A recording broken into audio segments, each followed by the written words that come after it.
नमस्कार मित्रांनो, आज डिस्कस करूयात इंग्रजी बोलणे शिकायचं तर आहे, परंतु प्रॅक्टिस शिवाय इंग्रजी बोलता येणार का? नाही ना. तर इंग्रजी बोलण्याची प्रॅक्टिस तुम्ही कशी करायची त्याबद्दल डिस्कस करणार आहोत. तर सर्वात महत्त्वाचं टॉपिक इंग्रजीमध्ये तुम्हाला बोलण्यासाठी मदत करत असेल तर तो आहे टेन्सेस. आज आपण डिस्कस करणार आहोत प्रेझेंट परफेक्ट टेन्स ची प्रॅक्टिस तुम्ही कशी करायची आणि त्याचा यूज करून इंग्रजी कसा बोलायचं. चला तर सिच्युएशनल एक्झाम्पल बघूया. You have eaten food. You subject, have helping verb, eaten वर्बचा third form. You have eaten food object.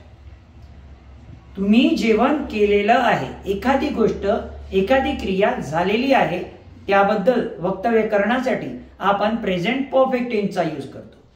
I have eaten food, मी जेवण केलेलं आहे. शी हॅज डन हर वर्क, तिने तिचं काम केलेलं आहे. ही हॅज रीच देअर, तो तिथे पोहोचलेला आहे. तर या ऍक्टिव्हिटीमध्ये कोणतीही क्रिया झालेली आहे, कधी झाली आहे याचं आपण मेन्शन केलेलं नाहीये. तर याचं क्वेश्चनिंग कसं करायचं, WH चा यूज करून कशा प्रकारे आपण कम्युनिकेट करू शकतो बघूया. एक्झाम्पल होतं यू हॅव इटन फूड, तुम्ही जेवण केलेलं आहे. हॅव यू इटन फूड, हॅवला पहिले घेतलं. हॅव यू इटन फूड, तुम्ही जेवण केलेलं आहे का? When have you eaten food, तुम्ही कधी जेवण केलेलं आहे.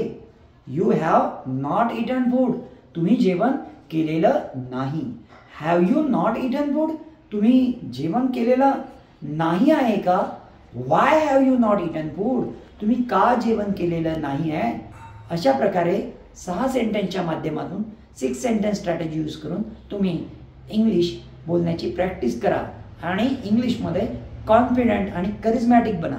मला वाटत असेल की आपल्याला सुद्धा इंग्रजी यायला पाहिजे तर तुम्ही आमच्याशी कनेक्ट होऊन इंग्लिशची प्रॅक्टिस करू शकता. Thanks for watching this video.